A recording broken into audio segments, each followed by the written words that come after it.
They added a tank to Helldivers 2, and honestly, it surprised me in a good way. Hey everyone, this is the TD-220 Bastion, and in this video, I'm taking it everywhere, every environment, every faction, just to see how it actually performs. The best news first, this tank is not part of any war bond. You can unlock it straight from the ship management terminal for 35,000 requisition slips. It has unlimited uses, but there is a big trade-off. This thing has, I think, the longest cooldown in the entire game. The base cooldown is 780 seconds. Even with ship module upgrades, it only drops to 741 seconds, which is roughly 12 minutes. So realistically, in a single mission, you're cooling this tank down 2, maybe 3 times if the mission really drags on. This is not something you spam. When you call it in, you want it to matter. The tank has 4 seats, so the whole team can fit inside. There is 1 driver, 1 main gunner, and 2 secondary gunner seats. At the very minimum, you want 2 people inside, a driver and a gunner, but honestly, it works best with 3 or even the full squad. As the driver, you're not just moving the tank. The gunner can't rotate the cannon 360 degrees, so you have to turn the entire vehicle to line up shots. Otherwise, the gunner just can't hit what needs to be hit. A really cool reference point here is the tank's headlight. The main gun will always aim roughly where the headlight is pointing. If the headlight isn't on target, the gunner won't be either. Also, yes, the tank has a horn. The Bastion is not fast, but it is faster than regular sprinting. It can reach around 32 kilometers per hour, which feels okay. It can flip, but it's hard to do accidentally. Going uphill is more of a problem though. On steep terrain, the tank can struggle a bit and you really feel the weight.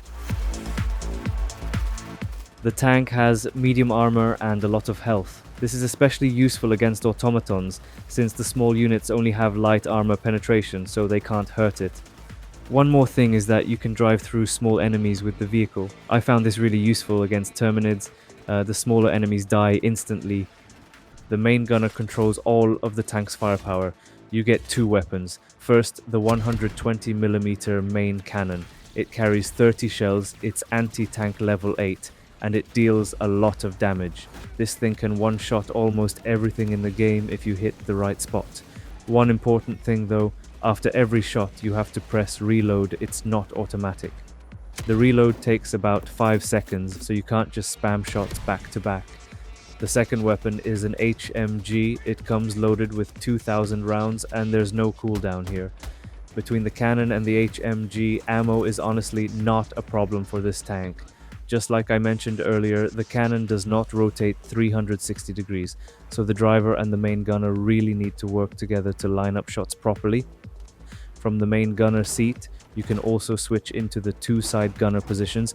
This is super useful when you're only running the tank with 2 people and enemies start flanking you from behind.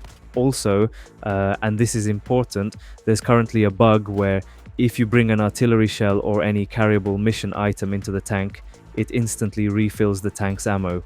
I wouldn't rely on this because it will probably get patched, but right now it's a thing. There are 2 side gunner positions, one on the left and one on the right. By default, you're sitting inside the tank, so enemies can't hit you at all. The moment you aim, the hatch opens and you peek out. From here, you have full freedom. You can rotate freely, aim freely, and shoot in any direction. You can also use everything you normally have. Stratagems, primary weapons, support weapons, grenades, all of it. This is actually a really important role. The main cannon can't cover the sides or the rear properly, so the side gunners are what keep the tank alive when enemies start flanking or swarming from behind. I noticed that the main strength of this tank is simple. It keeps you alive. I really recommend having everyone inside, or at least 3 people. While you're doing objectives, sure, 2 players can stay outside, but the tank works best when it's properly crewed. To keep the tank alive for as long as possible, the most important thing is to keep moving, even if it's just slow circles around the objective. This does a couple of things at once. Enemies have a much harder time hitting you. You're constantly rotating the vehicle so the gunner can pick off targets, and you're also running over smaller enemies at the same time. Just be careful with small rocks and uneven terrain because the tank can get stuck if you're not paying attention. If you only have 2 people inside and you're forced to stay mostly stationary, I'd recommend calling down a couple of sentries or having the other 2 players stay behind the tank or on its sides to cover it. I really liked using the maxi gun as a side gunner because I didn't have to reload at all, which means I could just keep firing and focus purely on covering the tank. Quick tip, never call the tank in while you're already fighting. Clear the area first, otherwise it'll get shot up or you won't even make it inside. In water, the tank behaves just like the other vehicles. You can drive into it for a while and it lets you go fairly deep. But once you hit a certain point, the game just drops you out, and you will drown. In lava, the tank survives the longest out of all vehicles and armors. It has a huge health pool, so it doesn't instantly melt. But it does take damage, and if you stay too long, it will eventually explode. On jungle planets, you can call the tank down, but I wouldn't recommend it. Not all trees can be destroyed, and the tank can get stuck on them pretty easily. Dodging trees isn't always trivial, and since the tank really needs to stay mobile when enemies are around, the jungle just works against it most of the time. In megacities and cities, the situation is much better. You can navigate the streets and you can even shoot through walls that block your path. But there's currently a pretty annoying bug that kind of ruins it. If you drive through intact cars, they can suddenly launch the tank into the air. And yeah, that's exactly as bad as it sounds. Hopefully, Arrowhead fixes this soon. The tank performs best on large, flat, open areas, lots of space, clear lines of sight, and room to keep moving. Against the Automatons, one thing is extremely important, and I already mentioned this before. Do not call the tank in while you're already in a fight. You want the area to be clean, otherwise the tank will just get shot up, or you'll die before you can even get inside. The tank has medium armor and most smaller automaton units only have light penetration weapons, which means they can't really damage the tank. However, rocket units, rocket striders, hulks and similar threats can damage it very easily. This is where I felt the tank's biggest strength the most. It keeps you alive. Between objectives, moving from point to point, it felt very safe, and we could deal with most enemies without issues. Fortresses are a mixed bag. Yes, you can drive into them with the tank, but it's risky. Mines, tight obstacles, turrets. The driver has to be really careful. If you fully commit inside a fortress, there's a high chance the tank will get destroyed sooner or later. That said, I was honestly surprised. The tank felt way better against automatons than I expected. But this is also the front where the tank dies the fastest. So if your team isn't super confident, I'd actually recommend bringing 2 tanks, so you always have another one available when the first inevitably goes down. Against the Terminids, the tank felt strong too. This is where its ability to just run over enemies shines the most because there are so many small units.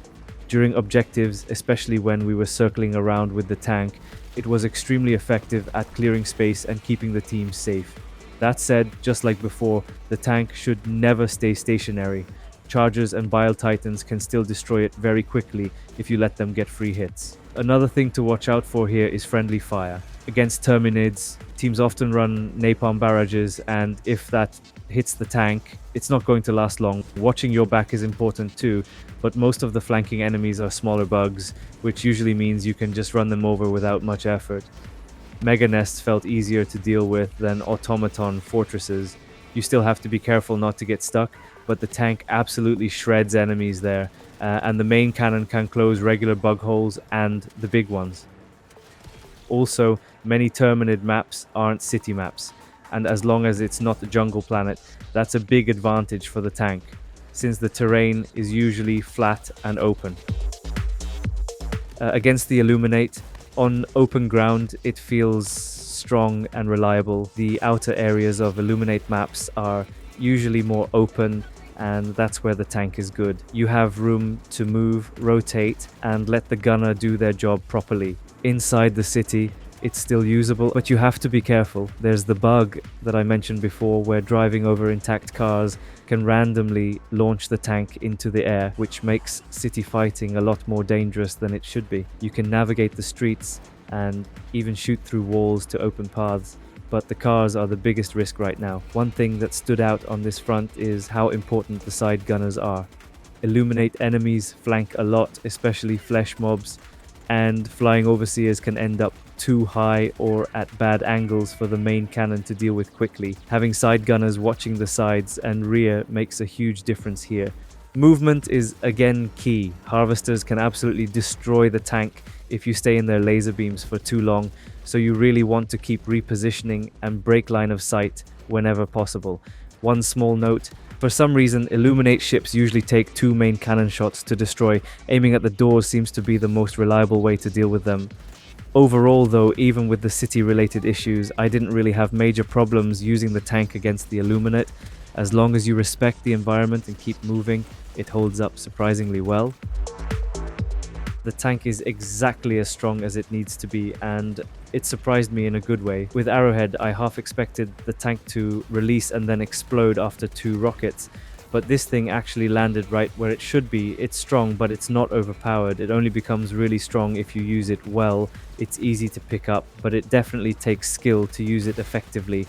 It performs well on all 3 fronts, and it shines the most in environments with fewer obstacles and more open space. I'm pretty sure I'll be using this tank a lot going forward, not just because it's good, but because it's genuinely fun. When I'm the gunner, it honestly feels like those on-rails tank sections from Battlefield games. If I had to change anything, it would be 2 things for sure. The car launch bug needs a fast fix, and I'd love to see the tank handle uphill terrain a bit better. If this video helped you or you enjoyed it, a like really helps the channel, and if you want more Helldivers 2 tests like this, consider subscribing. Thanks for watching, and I'll see you in the next one.